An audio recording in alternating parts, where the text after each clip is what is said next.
მოგესალმებით ძვირფასო რადიო მსმენელებო, ეთერშია შუადღის პოლიტიკა FM 98.5-ზე, ჩვენ დავბრუნდით რადიოს სივრცეზე და ვაგრძელებთ შუადღის პოლიტიკის მესამე სეზონს. დღეს ჩვენი სტუმარია ჯიპას პროფესორი მამუკა მახათაძე.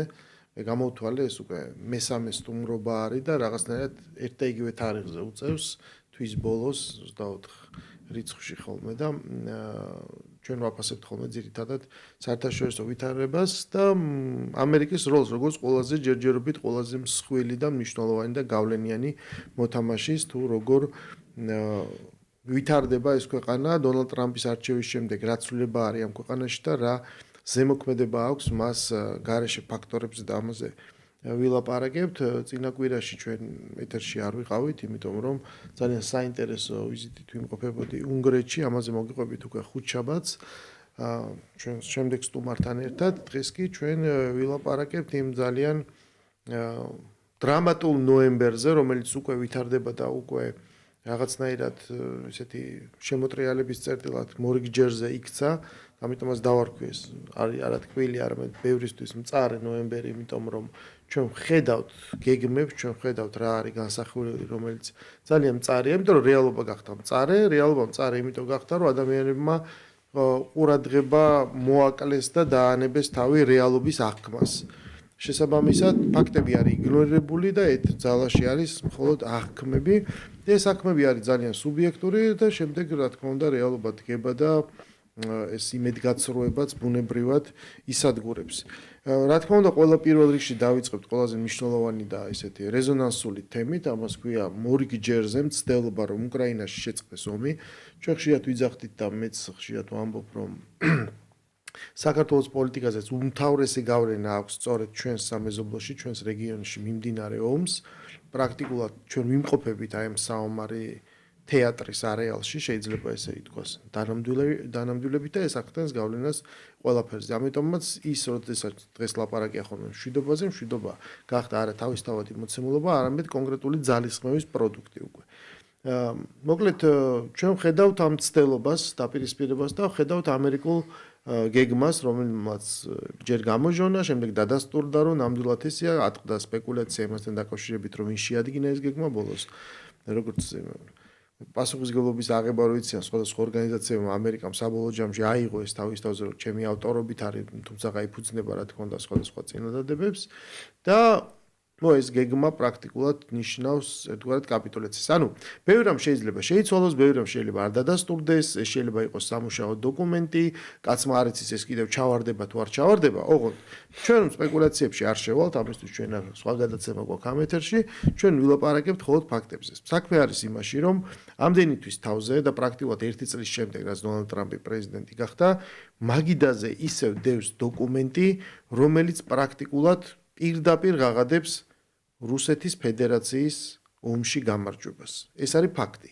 აქედან ბოლოს რა გამოვა და რა თქმა უნდა იქნება ის დოკუმენტი, რომელსაც ხელი მოაწერება, ეს იქნება საბოლოო ვერსია და ის რამდენ ხანს გასტანს, ეს არავინ არ იცის, მაგრამ ამ წუთას ვითარება არის სწორედ ეს, ანუ და მხარეები აღიარებენ ამას როგორც ჩარჩო დოკუმენტს, რომ ჩვენ ვიმუშავებთ აი ამაზე. და აქედან ამოვალთ. ხვალს ადმივლენ არ ვიცით, მაგრამ ფაქტია, რომ დღეს ვითარება არის ისევ ესეთი. ეს ხდება იმ ფონზე, როდესაც ჩვენ ვხედავთ და მათ შორის ჩვენ ქვეყანაშიც ადამიანებს, რომელიც ვთქვათ, პროექციას ახერხებენ იქიდან ესე ვთქვათ, იმ მოცემულობიდან გამომდინარე, რომ უკრაინამ უნდა გაიმარჯვოს, ან ზოგი საერთოდ უკიდურესი ძალები ძახიან, რომ უკრაინა იმარჯვებს. ჩვენ ნახეთ უკვე აქ ჩვენთან აქტორები, რომელმაც თქვეს, რომ ეს დოკუმენტიც კი ნიშნავს ამ გამარჯვებას. ჩვენ ვცხოვრობთ სიურეალისტურ სამყაროში, შეტრიალებულ, გამრუდებული სარკეების სამყაროში, სადაც უბრალოდ თეთრს ადამიანები ეწოდებენ შავს და ოღონდ იძახიან, რომ ეს ნამდვილად აი ესეა და ერთი და იგივე მესიჯი შეიძლება ორი სხვადასხვა აქტორისგან მოვისმინოთ. რა ზეგავლენა შეიძლება აი ამ მოცემულობამ, ამ გამრუდებულმა მოცემულობამ რეალობაზე მოახდინოს, ანუ ფიქრობ თუ არა, რომ შეთანხმება ამ მოცემულობით შეიძლება შედგეს? პირველ რიგში მივესალმები ჩვენს მსმენელებს.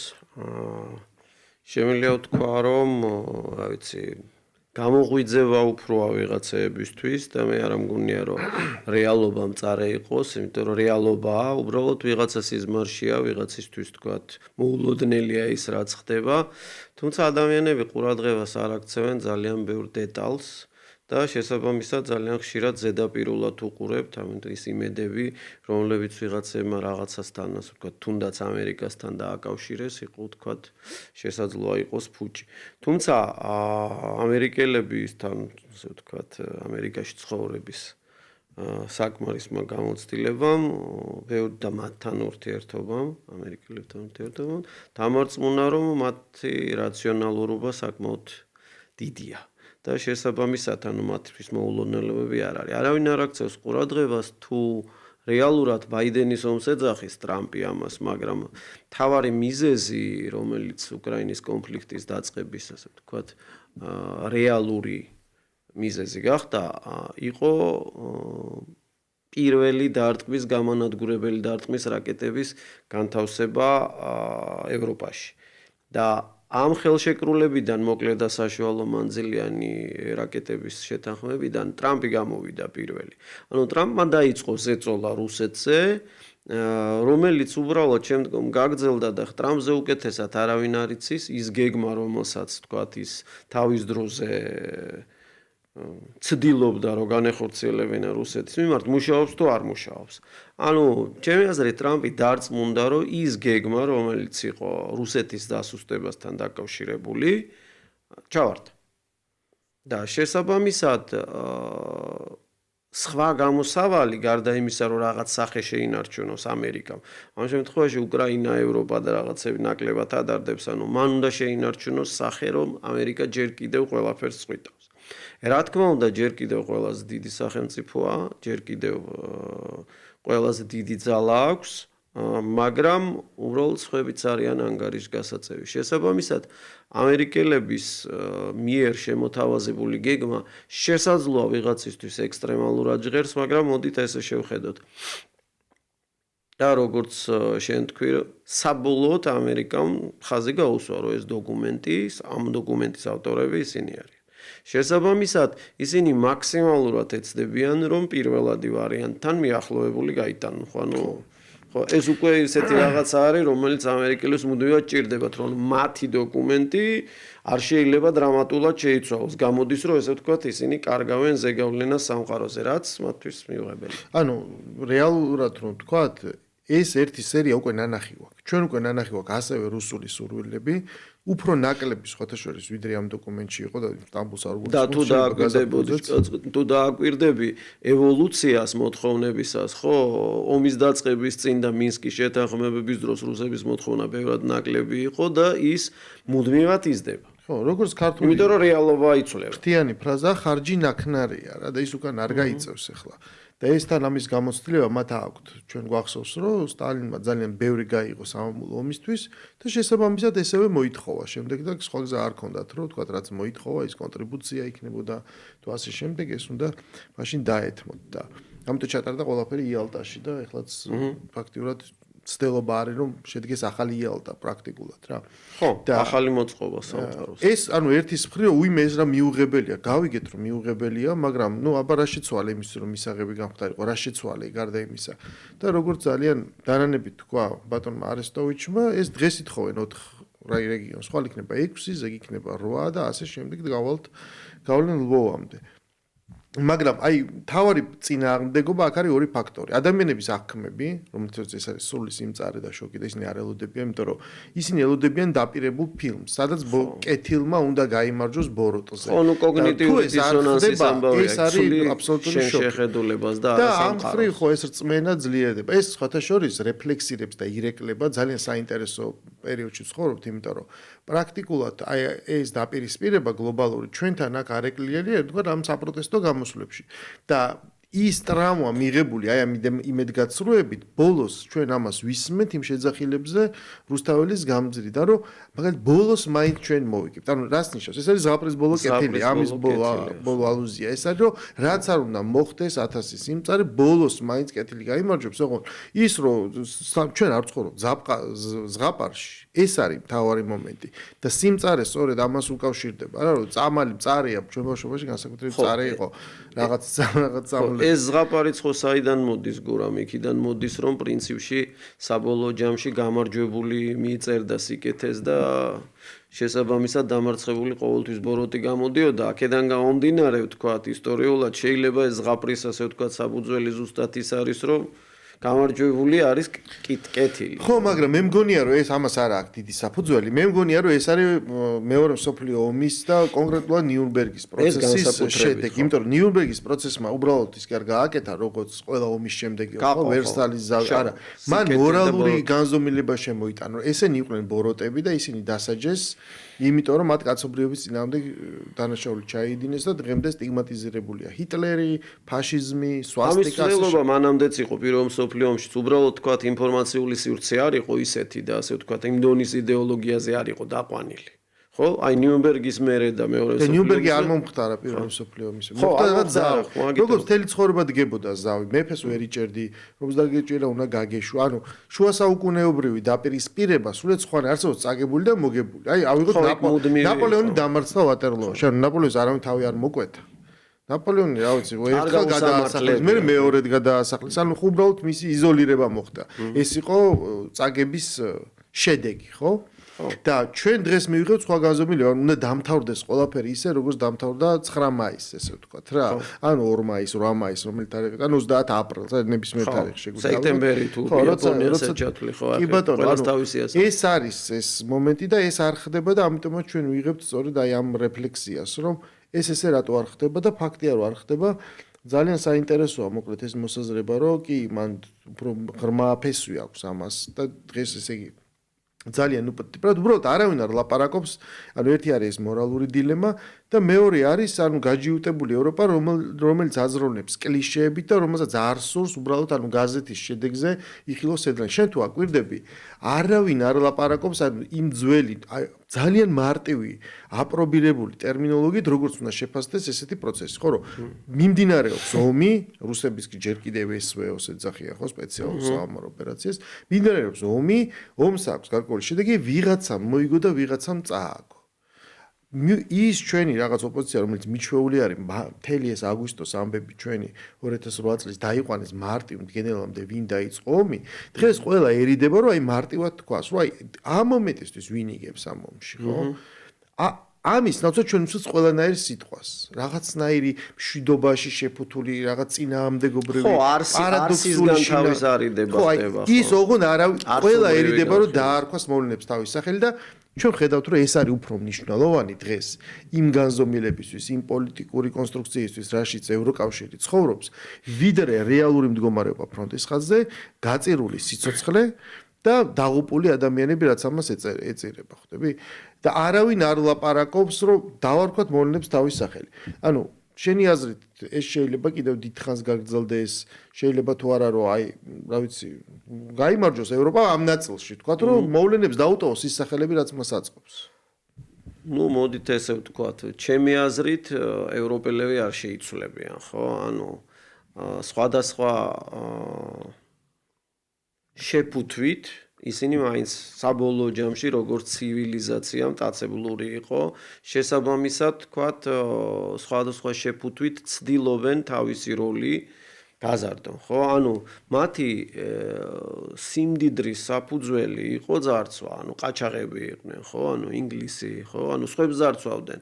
ინგლისი კოლონიებს ძარცვავდნენ. შემდგომში სხვა მექანიზმები მოიგო.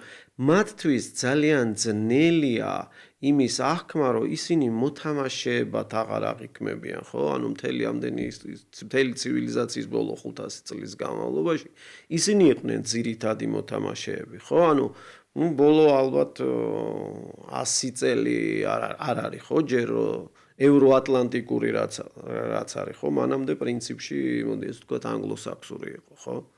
ცივილიზაცია. შესაბამისად, აი ეს მომენტები, რომელიც დღეს არსებულ რეალობას ასახავს, მათთვის ბევრნაირად მიუღებელია, ისევ და ისევ ემოციურად და შინაგანად. შესაბამისად, ისინი მუდმივად ეცდებიან ამ ნარატივის შენარჩუნებას, ხო? და როდემდე რაღაცა რესურსი არა აქვს ამას, რაღაც ვარგისიანობის ვადა არა აქვს. ეხლა მაგალითად ჩვენ ხედავთ ორბანს, რომელიც არ დგას ამ ნარატივს და პირიქით ეწინააღმდეგება ყველაფერში და იძახის რომ ეს არის სიგიჟე, რაც ჩვენ ვცხოვრობთ. ხო, მაგრამ აი ზუსტად ეგ მომენტია, ვთქვათ, რამდენად სუვერენობა აქვს, ვთქვათ, ქვეყნებს შენარჩუნებული, რამდენად ხედავენ ისინი თავის ადგილს მომავალ მოწყობაში, სამყაროში, ხო? ანუ ორბანი ფიქრობს ყოველ შემთხვევაში ასე, რომ მომავალი მოწყობა ევროცენტრული აღარ იქნება. ზუსტად დარწმუნებულია, ხო? შესაბამისად, მან თავის ფსონი დადო იმაზე, რომ მულტიცენტრული იქნება სამყარო და იქ თავის როლის და თავისი, ასე ვთქვათ, დამოუკიდებლობის ბოძის ჩასმას ცდილობს, თავისი ალამის ჩასმას, რომ ის ცალკე არსებობს და მას აქვს ინტერესები. დანარჩენი ქვეყნები, ასე ვთქვათ, ევროკავშირის ნარატივი შესაძლოა, ვთქვათ, ეკონომიკურად გამაერთიანებელი ყოფილიყო, მაგრამ პოლიტიკურად ევროპისთვის შესაძლოა, ასე ვთქვათ, არ გამოდგა საუკეთესო ვარიანტი. და რუსეთი პრაქტიკულად აი ამ ევროკავშირმა ეკონომიკურმა გამთქმულმა რომელმაც გაერთიანება რომელმაც შემდეგ ღირებულებითი ფუნქციები შეიძინა პოლიტიკურ ერთეულად იქცა არ უნდა ქცეულიყო ის გაჩერდა ევოლუციის გზაზე ანუ ეს პრაქტიკულად იგივეა რაც ამერიკის შეერთებულმა შტატებმა გაიარა ხო ანუ შტატები ბევრად ძლიერი იყვნენ აგერ პრაქტიკულად რუზველტამდე მეორე რუზველტამდე ხო როდესაც 30-იან წლებში მას მოუწია ფედერალური ხელისუფლების გაძლიერება თორე ბევრად ძლიერი იყვნენ შტატები ანუ მაშინ ევროპა უნდა გარდაიქმნა სწორედ ევროპის შეერთებულ შტატებად ესე გამოდის თავისი არჩეული პრეზიდენტით თავისი ყველაფერი და მაშინ ჩვენ შეიძლება მივიღოთ ეს ანუ ის რეალობა რომელიც დღეს რეალურად არის იმ გაგებით რომ პრინციპში ევროკავშირი აი ამ შეერთებული შტატების თავრობის როლს ასრულებს ეს ფორმალურადაც უნდა გაფორმდეს ხო? იმიტომ რომ არა აქვს იმ შტატებს ამისი აღქმა რომ ეს არ საჭიროა რომ უნდა და საერთოდ ამერიკიდან განსხვავებით რომელიც პირიქით იმატებდა შტატებს ერთი მთავარი შტატი საერთოდ გავიდა ევროპიდან ეს არის ბრიტანეთი და დღეს აღმოჩნდა აი ეს ბუფერულ ზონაში თავისი ექსკლუზიური უფლებებით რომელიც თავარი მოთამაშეა დამოუკიდებლობის თამაშის ასე ვთქვათ საშუალება შეენარჩუნებინა თავისთვის, იმიტომ რომ მიხვდა რომ თქვათ შეერთებული შტატების ნაწილი იყო ევროპის. რუსეთი ამას ანგრევს, ანუ რუსეთის გამარჯვება თუ ეს გაფორმდა ამ კონსტრუქციას საერთოდ ანგრევს და არავინ არ იცის ის კონფიგურაცია რა იქნება, ხო? ანუ ის G8-ში პუტინის დაპატიჟება უკან თან იმ როლით რო აი ხა გამარჯვებულის როლში დაარქმევენ დამარცხებულს და შემდეგ აი მოდი ეხლა იმიტომ რომ ხო ხედავ ვერ მიაღწია მიზნებს და ოკეი ეხა ისე უკან დაუბრუნეთ ეს უკვე წარსულის კონსტრუქციაა რა ეხა არავის აღარ ენდობება ამ ხელა მსხვერპლის შემდეგ დაუბრუნდეს აი ამ მოცემულობას საიდანაც ის უკვე უბრალოდ გამოვიდა აქედან ხო ამიტომ ეს ევროკავშირის რის თქმა მინდა რომ დღეს მცდელობას ჩვენ ვხედავთ რომ მოხდეს სტატუს კოს შენარჩუნება მაგრამ აი შემდეგ რაუნდზე, როდესაც ჩვენ აი რუბიოც კი მაინც ხო ევროპის მიმართ სოლიდარული ჩანს და ძალიან უჭირს აი ამ სიტყვების თქმა, აი ამ დოკუმენტის გატანა ჩვენ ხედავთ მის ტანჯვას და წვალებას რაც სახეზე აწერია და ძალიან დამშვიდებული სახით JD Vance უმარტივესად წერს ფორმულებს, რომ ეს არის ერთადერთი რეალობა და სხვა ყველა ცხოვრობს ზღაპარში. და ჩვენს დიდი ალბათობით ჩვენ 2028 წელს სწორედ აი ამ ორი ფიგურის პრაიმერიში დაპირისპირებას ვიხილავთ დიდი ალბათობით და ეს განსაზღვრავს საერთოდ სოფლიო და ამერიკა როგორი იქნება ეს არის პრაქტიკულად კონკურენცია მომავალი არჩევნებისთვის ამ მოცემულობაში უკვე აღარ იმალება შანტაჟი პირდაპირ ეუბნებიან რომ აქ სხვა გზა აღარ არსებობს ანუ ეს ევროპული სუვერენიტეტის რაღაც ილუზია კიდევ უფრო იკუმშება რა ხედავ თუ არა შენ რაიმე ბერკაც რომელიც შეიძლება დღეს ევროპას გააჩნდეს იმისათვის რომ მან პროცესზე ზემოქმედება იქონიოს და რაღაცნაირად მისთვის მეტნაკლებად სასურველ შედეგზე გავიდეს. ფაქტია, რომ ეპშტეინის ფაილებიც კი აღარ მუშაობს.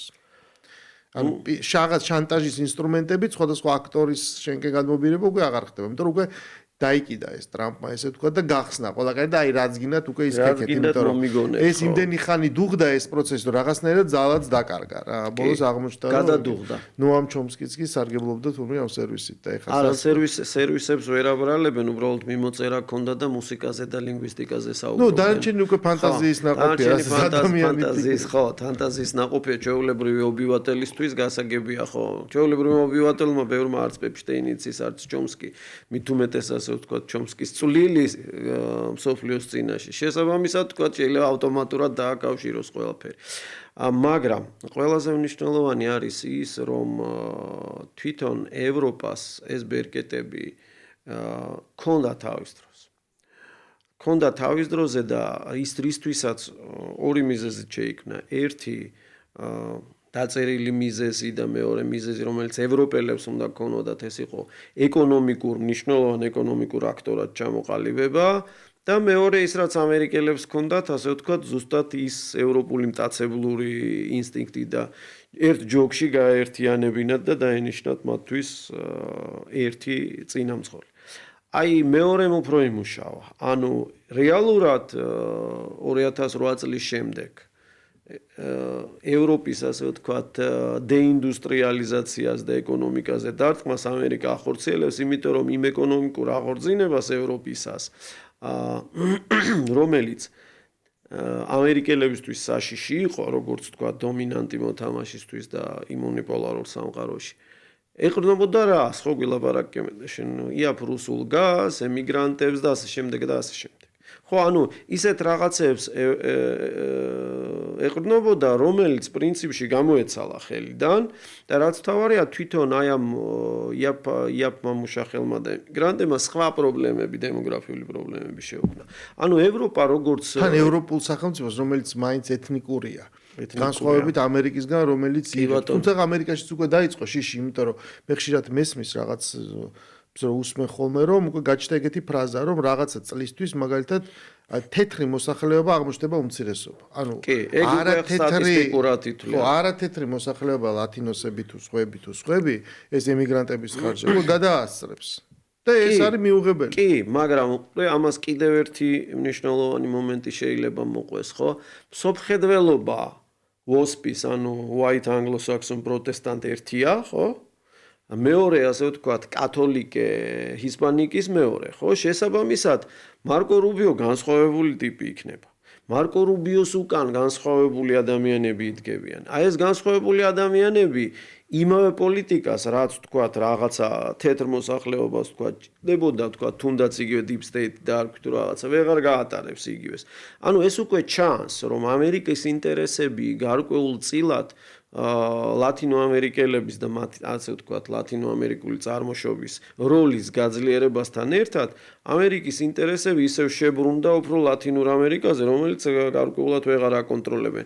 ის რაღაცა დომინაციები, რომლებიც ვთქვათ ევროპასთან კავშირებს და ევროპასთან ერთად თეთრების დომინაციას, თეთრკანიანების დომინაციას და ასე ვთქვათ ევროატლანტიკური მისწრაფებები, ეს ევროატლანტიკური მისწრაფებები დიდად გასაგები ლათინოამერიკელებისთვის ვთქვათ და შავკანიანებისთვის არ არის. ამიტომ ეს პოლიტიკის ცვლილებებსაც გამოიწვევს, ხო?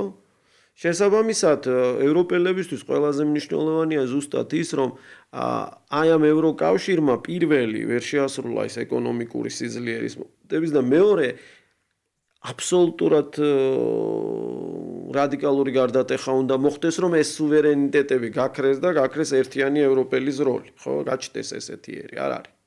ხო, ამერიკელისთვის ერთი და იგივე.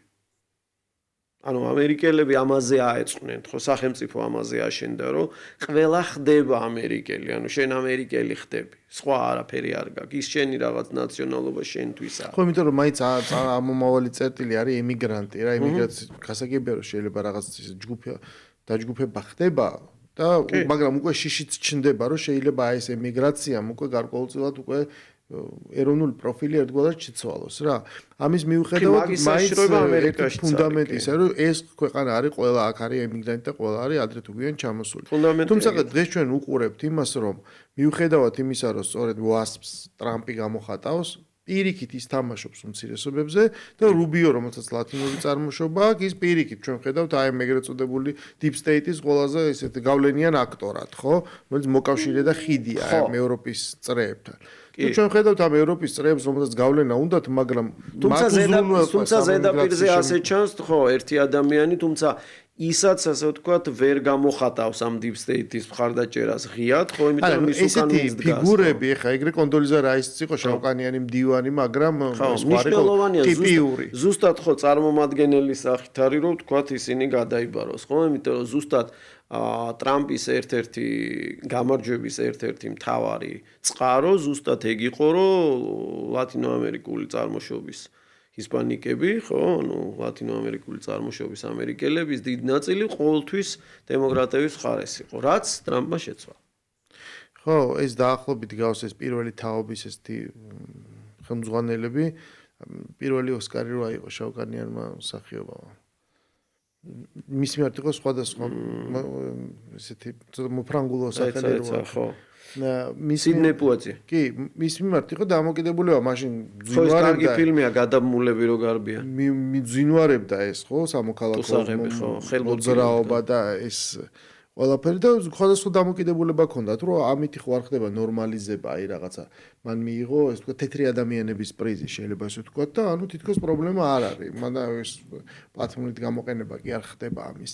ამიტომ იქ განსხვავებული არ ნიშნავს, რომ რაღაც ადამიანი ზუსტად წარმოადგენს იმ ხმას, იმ თემის, რომელსაც იქ კი, აი ნიშანდობლივია თუ გაიხსენებ ოსკარზე გამოხსენდა ზუსტად ერაყში შეჭრის შემდეგ ის ოსკარი პრაქტიკულად სულ შავკანიანებს გახსოვს ეგ 2003 წლის როცა საზოგადოებაში ძალიან დიდი განხეთქილება იყო მომთან დაკავშირებით იქ რაღაც ასე ვთქვათ დაიძაბა ურთიერთობები კიდე რაღაცეები მოხდა იქ აჯანყებები იქ რაღაცა შემოაკვდათ რამდენიმე შავკანიანი აი ეს ყველაფრის გადასაფარავად პრაქტიკულად მე მგონი 9 თუ 10 ოსკარი მიიღეს შავკანიანი მანო ხო ეს რაღაცეები ყოველთვის ჩვენ შეგვიძლია რა თქმა უნდა ისე ვიმარჩიელოთ, მაგრამ მაინც ხა ძალიან ღრმად ალბათ არ ღირს, თუმცა მე რასაც გადავხედი აი შემოთავაზებულ პუნქტებს, რომელზეც მუშაობა გაგრძელდება, იქ მაინც ჩემი აზრით ჩანს აი რაღაც ერთგვარი წითელი ხაზი, რაზე შეიძლება ვაჭრობა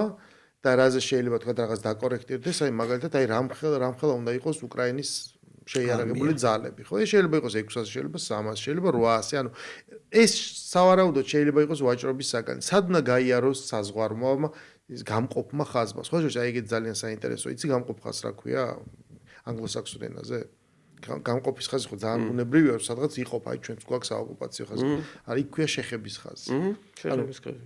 ზუსტად ცხოვრობთ ახალ მეტყველების სცენაში, რომელიც აღწერა ჯორჯ ორველმა ხო თავის წიგნში ანუ პირიქით უნდა ერქვას გესმის იმიტომ რომ რაღაცა პოზიტიური დინამიკაა ჩვენთვის ეს არის შეხების ხაზი და აი ხო ანუ სიტყვებს მნიშვნელობა აქვს შესაბამისად აბსოლუტურად შეცვლილია ხო და მაგრამ რაღაცები აი 100%-იანია რომ ამას რუსეთი არასდროს უკან ამაზე არ დაიხსოს ეს არის ნატოში გაწევრიანება დანარჩენი ვაჭრობის საგანია როდის ჩატარდება უკრაინაში არჩევნები რაღაცას აუცილებლად ჩატარდება ხო და ამას გაყიდიან როგორც დენაციფიკაციას ჯარი რაზეც არ უნდა დავიდეს და რაღაც ლიმიტები ნატოში არასდროს ეს არ შევა და იმ ტერიტორიებიდან ის არ გავა და ამის აღიარებას მოითხოვს ხო რაღაცის გაფორმება მაინც მოხდება ეს რა თქმა უნდა ევროპელები ცდილობენ რომ დათმობენ იქ პირიქით ისეთი რაღაცები წამოიღო რომ თვითონაც გამარჯვებად გაყიდონ მაგრამ ამიტომ ჩვენ ზუსტად არ ვიცით რა შედგება მაგრამ ის უეჭველი პუტინიც უნდა დათანხმდეს იმიტომ რომ პუტინს ახლა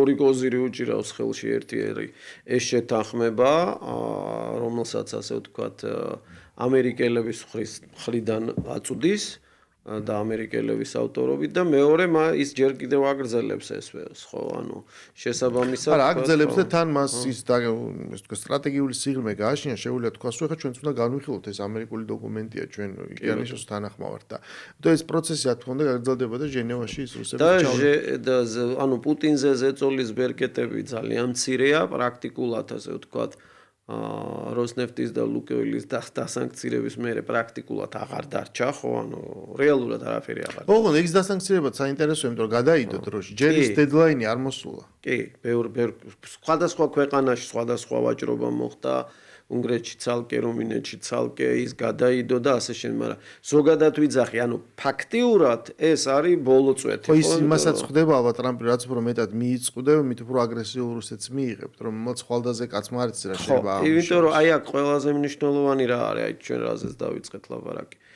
ის სამყარო, რომელიც 53-ში დაიწყო, ხო, თეირანში.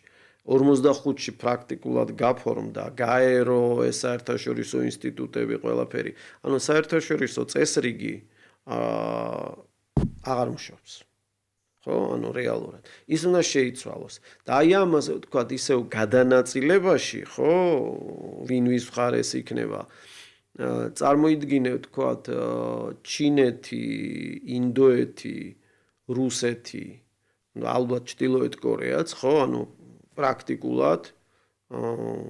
პრაქტიკულად დაუმარცხებელი მხარე რჩება, ხო, ანუ შესაბამისად უკვე ამერიკელებისთვის ერთადერთი გამოსავალი მაინც აი ამ ასე ვთქვათ კავშირიდან გამოსაგლეჯი ერთადერთი ყავს რუსეთი. ანუ თეორიულად მაინც, იმიტომ რომ პუტინს ჰქონდა ეგ პრეტენზია, რომ მე თქვენნაირი ყაჩაღი ვარ და მიმიღეთ ამ კლუბში, ხო? ანუ 2007 წლამდე სანამ ასე ვთქვათ ფეხებს დააბაკუნებდა, ხო, მიუნხენში. ანუ მაინც ჰქონდა პრეტენზია, რომ ევროპელებთან ერთად ყოფილიყო. ხო, ამიტომ ვთქვათ, მისთვის რუსეთის საბოლოო დაკარგვა ნიშნავს იმას, რომ ჩინეთი წარმოუდგენლად გაძლიერდა. ხო, ანუ ეს ფაქტობრივად მთელი ეს რესურსი მიდის სამხრეთში. ტექნოლოგია ჩინეთს უკვე ყველაფრის აქვს, უკვე ჩვეულებრივად არის ჩართული ამ ნებისმიერ ბოლაში. ანუ აღარ არსებობს თქვა ტექნოლოგია, იმას რომ თავი დავანებოთ 36 კრიტიკული დარგიდან 32-ში წინ არის. ტექნოლოგია აღარ არსებობს. 64-დან 57-ში უკვე. უკვე აღარ არსებობს ტექნოლოგია, რაც იქ არ არსებობს, რაც ხელოვნური ინტელექტი იქნება თუ რა არ არსებობს, თქვათ ძალიან სწრაფად მოხდება. აი კიდევ ასე ვთქვათ, სამხედროში არსებობს ერთადერთი, ასე ვთქვათ, სისუსტე. ანუ თუ განვიხილავთ რუსეთის და ევროპის დაპირისპირებას, მაგალითად, ხო? ევროპას აქვს ორადორი უპირატესობა, ერთი თეორიული, ერთი პრაქტიკული. პრაქტიკული უპირატესობა არის სადაზვერვო სისტემები, მაგრამ მათ არ ეკუთვნის და ამერიკელები ჯერჯერობით ევროპას ეხმარებიან, თქვათ. მეორე, ეს არის თეორიული უპირატესობა, რომელიც მოსახლეობაში გამოიხატება რუსეთის წინააღმდეგ. დანარჩენი არც ამ შეიარაღებაში არაფერში არ აქვს. მაგრამ ის ხო თეორიულია, იმიტომ რომ ის მოსახლეობა არ არის მეომარი. ხო, ევროპის მოსახლეობა, ანუ ევროპის მოსახლეობა ეგრევე აითესებიან, რომ იტყვიან ყველგან. ხო, ანუ ისინი მეომრები არ არიან, ანუ ისინი უარს განაცხადებენ პაციფიზმის გამო, იმის გამო, ამის გამო, ისინი არიან. რაც შეეხება ჩინეთის შემთხვევაში, ჩინეთმა სამხედროც იმდენად განავითარა თავდაცვითი ტექნოლოგიები, რომ აი თუ იცი ეგ კონცეფცია კუნძულოვანი სარტყელების, ხო? პირველი კუნძულოვანი სარტყელი გადის, თქვათ, უახლოეს კუნძულებზე, ანუ ტაივანზე, მეორე ასე ვთქვათ, უფრო ცოტა შორის და მესამე ჰავაიზე, ხო? მეორე გუამზე. ანუ გუამამდე უკვე აკონტროლებს თავისი უკვე მიმართულებით, მაგრამ ერთადერთი ჩავარდნა, რაც მას აქვს, ეს არის, ვთქვათ, საჰაერო თავდაცვა. და ანუ აი ნუკლეარულ ან ბირთვულ ტრიადაში ჯერ კიდევ ჩამორჩება ამერიკას. მაგრამ თუ ის რუსეთთან ერთად გაერთიანდება და ჩრდილოეთ კორეასთან ერთად, მივიღებთ წარმოუდგენელ ძალას, რომელსაც ვერავინ ვერასოდეს ვერაფერს ვერ გაუბედავს. აქედან გამომდინარე, ტრამპი ასე ვთქვათ, ხავს ეჭიდება შეიძლება, მაგრამ თეორიული შანსი იმის, რომ ჩინეთი თავის მხარეს გადაიყვანოს, პრაქტიკულად არ აქვს.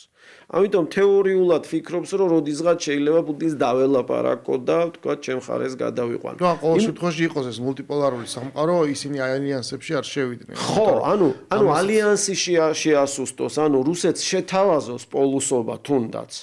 ანუ რა თქმა უნდა ჯობია რუსეთი იყოს სუსტი, მაგრამ ცალკე პოლუსი, ვიდრე ის ალიანსში იყოს ჩინეთთან და პეკინი გახდეს ის რაც იყო მე-20 საუკუნეში მოსკოვა. პუტინიც ხო კარგად ხვდება, რომ რუსეთი მილევადი იმპერია, ანუ ის თავისი დემოგრაფიული რაღაცა პრობლემების გამო საბოლოო ჯამში ჩინეთის მიერ შეიჭმება, ხო? ანუ გადაყლაპავს ჩინეთი.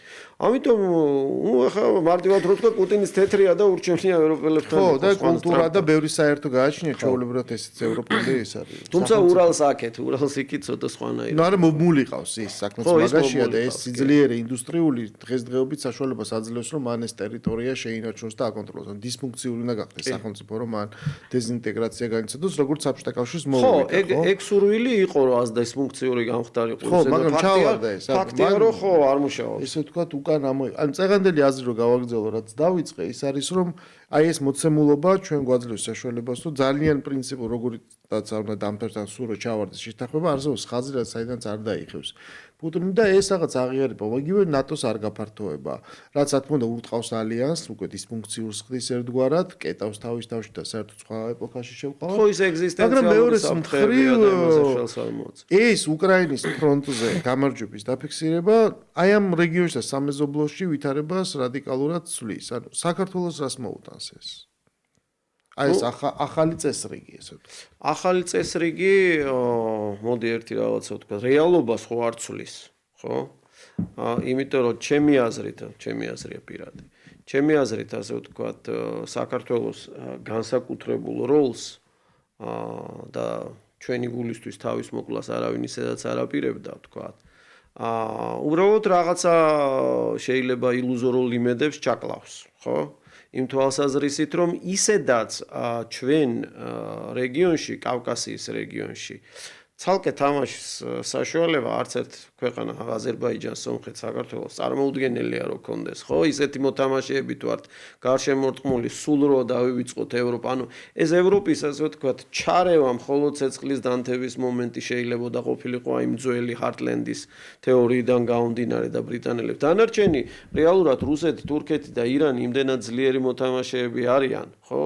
რომ რა ვიცი, კავკასიაზე ასე ვთქვათ, რაიმე ზეგავლენა მოხდენა შეუძლებელი გვახსოვს წინა საუკუნეშიც ბრიტანული ექსპედიციები, როდესაც ერთგვარად ისტორიის ფანჯარა იღება ხოლმე, ჩვენ ხედავთ აქ ბრიტანულ-გერმანულ ექსპედიციებს, მაგრამ როდესაც თავარი მოთამაშე ბრუნდება ისევ რეფორმირებული, შემდეგ ეს ძალები და ასეც მოხდა ხო რაღაცა მომენტში, ასე ვთქვათ, პრინციპში გერმანელებმა ყველაზე ბოლომდე დაგვიჭირეს, ხა ინგლისელებმა ეგრევე გავყიდეს, ხო, ანუ გერმანელებმა უბრალოდ ომი წააგო და სხვა გზა არ ქონდათ, თორე, ნუ რაც შეეძლო მაგრამ ბრიტანელებს რაც შეეძლოთ, ასე ვთქვათ, ყველაფერი გაგვიფუჭეს, ხო, იმიტომ რომ იმათ სხვა თავის ინტერესები ქონდა. ხო, იმისთვის მნიშვნელოვანია დაპირისპირების დათესვა და ამით დასუსტება ძალების.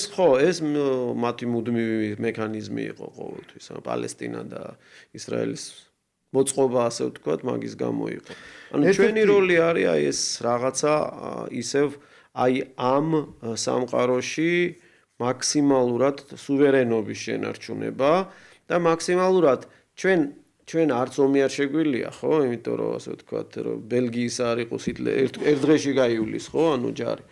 ჩვენ ქვეყანას უკრაინელებმა ერთადერთი პირველ რიგში იმის გამო გაძლეს, პირველ რიგში, გარდა იმისა, რომ კი მამაცები არიან ძალიან გმირულად იბრძოლ ტერიტორია, ანუ შეუძლიათ უკან და სტრატეგიული სიღრმე ქვია, სტრატეგიული სიღრმე არ გვაქვს, ხო, ნოლია, ხო, ანუ ნებისმიერ მთელ კავკასიას არ აქვს, ხო, არც ერთ ქვეყანას. და მთელი ეს სიღრმე მუშაობს საომარ შემთხვევაში როგორც ზურგი. ხო, ანუ ზამბარა იკუმშება, მერე შეგიძლია ვთქვათ რაღაცა, ასე ვთქვათ, გაიშალოს ეს ზამბარა. ჩვენ ეს არ გვაქვს. შესაბამისად, ჩვენ მაქსიმალურად უნდა ვეცადოთ, ვიპოვოთ როლი, რომელშიც აი ამ დიდ მოთამაშეებს უკვე ახალ მოწყობაში, მე მაინც გონია რომ რუსეთსაც, თურქეთსაც და ირანსაც ამ მოწყობაში თავისი როლი ექნება.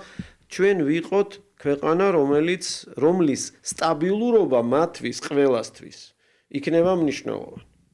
და აი აქ შესაძლებელია ჩვენ შევინარჩუნოთ ის რაღაცა სუვერენობის გარკვეული ელემენტი. სრულად სუვერენულები ამ სიტუაციაში, ასე ვთქვათ, რომ ჩვენი იდეები და განვახორციელოთ წარმოუდგენელია ჩვენნაირი ქვეყნისგან, მაგრამ ნუ მაქსიმალურად შენარჩუნება და მოუკიდებლობის იქნება ბალანსზე დამოკიდებული, რა როლს შევასრულებთ ყველაფერ ამაში. ესე იგი ცოტა დიდ დროში რომ შევხედოთ ისტორიის გადმოსახედიდან მე-19 საუკუნეში პრაქტიკულად, იმიტომ რომ რუსეთი ფართოვდებოდა ამ ტერიტორიის ხარჯზე, საქართველოს ინკორპორირება მოხდა, ისე როგორც თელი კავკასიის, ხო, მის ტერიტორიაზე. თუმცა უკვე მე-20 საუკუნეში რევოლუციის შემდეგ და საბჭოთა კავშირის შექმნა ნომინალურად შენ მაინც მოგცა რესპუბლიკად ყოფნის საშუალება. და აი ნომინალურად სტატუსის გამოყენება მოხდა შემდეგ იმისთვის, რომ დღეს ჩვენ რაღაცა კონტურით დამოუკიდებლობის აღდგენა იმ ნომინალური სტატუსის გამო მოხდა. ფიქრობ თუ არა, რომ მაინც ეს დიდი იმპერიული ცენტრები ესე პირდაპირ რთულია რომ ვთქვათ, რომ იბრუნებენ იმ თავის რაღაცა ძველ მოდელს. ხო, ეხლა ეს აღარც რუსეთის იმპერია იქნება, აღარც საბჭოთა იმპერია არ იქნება. ხო, ჩვენ მივიღებთ სხვა ტიპის რუსეთს, რომელსაც იცვლება აი ამ პოლუსთან ურთიერთობა. ნომინალურად შესაძლებელი იქნება შეინარჩუნო, შენ ცალკე ქვეყანა, ცალკე დამოკიდებული, შენ თავარი არის მე რასაც გრძნობ, რომ რუსეთი არ შეეგუება მის საზღვართან არსებულ ანტირუსეთის პროექტს, რომელსაც ერთ-ერთი დანიშნულება აქვს, რომ რუსეთის რაღაც გავლენის და ინტერესის შეკუმშვა მოხდეს. ეს არის მისთვის მიუღებელი, ანუ ეს პროექტები, რომელსაც ჩვენ ხედავთ ყველა მხარეს. ეგ ძალიან მაგრად შეიცვლება. ანუ თუ გაფორმდა, ასე ვთქვათ, რუსეთის გამარჯვება, როგორც გინდა დაარქვი და რუსეთმა თავის მიზნების უმეტესობას მიაღწია, რუსეთი ბევრად უფრო ძლიერი გამოვა ამ ომიდან და შესაბამისად ის რასაც ასე ვთქვათ თითებს შორისო ხო ის პუსტია გვიყურებდა ხო უკვე მაგებსაც არ დაუშვებს ანუ ის არ დაუშვებს არამხოლოდ ანტირუსულს არა ლოიალურს ხო ანუ შენ იმდენად გიმცირდება არეალი ქმედებების ამ შემთხვევაში იმიტომ რომ ის ძლიერდება ხო და რაც მთავარია რუსეთი ყოველთვის იყო უცნაური იმპერია, ანუ მონღოლების იმპერიის გაგრძელება. იყო განსხვავებული იმპერია იმ თვალსაზრისით, რომ აი რუსეთში თათრები არ არიან დაჩაგრულები, ხო? იმიტომ რომ ისინი სახელმწიფოს უზარმაზარ ჩინოვნიკურ აპარატში ძალიან დიდ როლს თამაშობენ. ანუ გარკვეულწილად ამერიკულს გავს მოდელი, იმიტომ რომ თვითონ რუსები შეიძლება შოვინისტები არიან მაგრამ ქვეყანა არ არის შოვინისტური, ანუ ის საშუალებას აძლევს, თქვა, ფორმალურად 22 რესპუბლიკაა, ხო, რუსეთი. და ეს იმის მოდელია, როდესაც ალიანსის დონეზე, ანუ მიდიოდნენ, იპყრობდნენ, მაგრამ ყოველთვის დაპყრობა არ იყო, თავაზობდნენ ალიანს მონღოლები, ასევე თავაზობდა რუსეთიც. მერე რაც მთავარია, უცნაური აი ეს ერთი წინადებას ვიტყვი და დავმთავრებ, რომ პარადოქსულია, მაგრამ უკრაინის წინააღმდეგ ერთ ვთქვი, რომ უკრაინა შეიძლება აი ამ ხელშეკრულების გაფორმების მერე იმდენად შეიცვალოს სოფხედველობა უკრაინაში, რომ პრორუსული ძალა ძალიან ადვილად მოვიდეს ხელისუფლებაში. ჩეჩნეთის მაგალითი გამოდგება, ხო?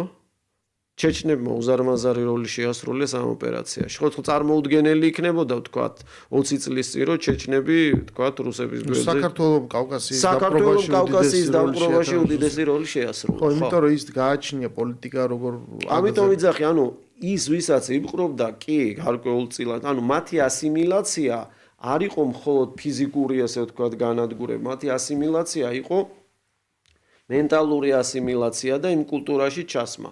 შესაბამისად, ქართველებიც გამოიყენა, ისაც გამოიყენა და ქართველებმაც გამოიყენეს, ხო? ანუ მათაც იგრძნეს თავი რაღაცა სახელმწიფოს ნაწილად. აი მონღოლური თუ კი ეს შიში რომ თუ რუსეთი გამოვა ამ ომიდან გამარჯვებული, რა თქმა უნდა, ის უფრო ისეთი გახდება ხისტი სამეზობლოს მიმართ ეს რაღაც სტანდარტები აიწევს. ხისტი არა, სტანდარტებს აწევს, ხო? ხო, ეს სტანდარტების აწევა ნიშნავს, რომ აქ შიშები, რომლებსაც დღეს კულტივირებენ, იმისთვის, რომ აი არ უნდა შევეგუოთ და ბოლომდე რომ აი ჩვენ ახლა რუსეთი ხვდებით, ეს შიშებს უფრო მეტი საფუძველი ეძლევა. ნუ მოდი მარტივად ვთქვათ. ამიტომ ვამბობ მე რომ ესე იგი ჩვენ უნდა ველოდოთ იმ მოდელს რაც მოხდება ან საბჭოთა ან რუსულ იმპერიულს რა რომ შენ აუცილებლად დაგიპყრობენ და ნუ რა თქმა უნდა ხარ რაციონალური გაბარა უნდა ესე რომ ციყოს რა შვები შენ ესე იგი ბაშინ და მაშინ ჩვენთან ეს რეფერენდუმი ომი გვინდა თუ არა უკვე ჩატარდა შარშან ხვდები და ანუ მაშინ ისევ აქ შევდივარ და რა საკეთებ ამ შემთხვევაში არა მან შენ მოკავშირე როგორც 21 წელს გერმანია გავიდა ბრიტანეთი გავიდა და ხარ ესე და დარჩენილი რა საკეთებ, ხო? ხო, მანდ ერთი მომენტია, ანუ ერთი არის რომ თუ შიში რო გაქვს იმისი რომ ანუ მეტად ხისტი გახდება, ანუ რას მოითხოვს შენგან ეგ კიდე სხვა საქმეა. ანუ ამ წუთში ვთქვათ, ბევრად ნაკლებს მოითხოვდა და შენ საშუალება ქონდა ორსკამზე მჯდარიყავი, გადამჯდარიყავი, იქით გადმომჯდარიყავი აქეთ. ნუ მოდი მარტივად ვთქვათ, ევროატლანტიკური მისწრაფებების დონეზე თუ ევროპა თვითონ იძახის უარს და ევროპა ეუბნება რუსეთს რომ მიხედე შენ თავ შენ თვითონ და რაღაცა შენ ტერიტორიებს და საზღვრები გაავლოთ, ახლა ჩვენ ვერაფერს ვერ ვიზავთ, ხო? ანუ ამ შემთხვევაში მარტო რუსეთის მიერ ასე ვთქვათ ჩვენი სუვერენიტეტის შემცირება კი არა, მათი უარის თქმაც არის იმაზე რომ ვთქვათ გვიპატრონონ რო იტყვიან, ხო? ანუ რის იმედებიც ადამიანებს გქონდა. თუმცა ისე უბრუნდები რა, რეალობა ანუ ეს სიზმარი სხვა იყო და რეალობა მაინც ასეთი იყო. ანუ რეალობა დიდათ არ შეიცვლება. უბრალოდ აი ის რაღაცა ორ სკამზე გადმოჯდომის მომენტები აღარ იქნება. თუ რეალობა არ შეიცვლება.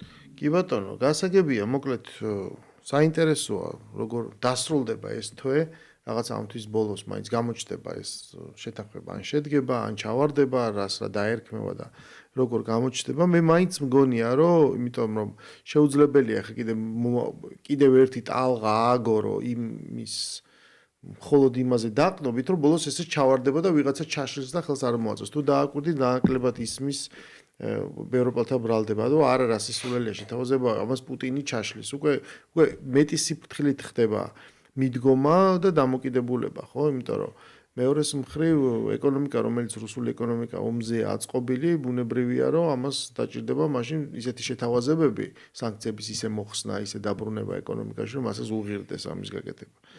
არც მე ჩემი აზრით დიდათ არც აწყობს რუსეთს ასე ვთქვათ ამ ეკონომიკიდან უკან გადმოწყობა, იმიტომ რომ მართლა ძალიან სერიოზული დეპრესია იქნება ეკონომიკის. ანუ რუსებმა გადააწყვეს ეკონომიკა, მაგრამ ეს უკან დაბრუნება თუნდაც ყველაფერზე ესე ადვილად არ მოხდება. ხო, და ალბათ არც უნდათ, სავარაუდოდ. მათ უკვე იდეოლოგიურადაც ისე გაატარეს, რომ ჩვენი გვაქვს და ეს იმპორტი ჩავანაცვლეთ და ასე შემდეგ. ესე ადვილად მეგონი არ შემოუშვებს ვინმეს უკან. ამიტომ ჩვენ ყველა ვარიანტში სხვანაირ სახელმწიფოს მივიღებთ და დაველოდოთ, შევხედოთ, როგორი იქნება აი ეს განვითარება ამ პროცესების. დღეს მადლობა სტუმრობისთვის, საინტერესო დისკუსიისთვის, ვფიქრობ, მსმენელისთვისაც საინტერესო იქნებოდა და ჩვენ დაველოდებით შემდგომ განვითარებას და ეთერშიც დავბრუნდებით ხუთშაბათს. ჯერჯერობით ის 27 თითქოს მოხსნილი არ არის და არა, ხო, ჯერ კიდევ ძალაშია. გემშვიდობებით დროებით. ნახო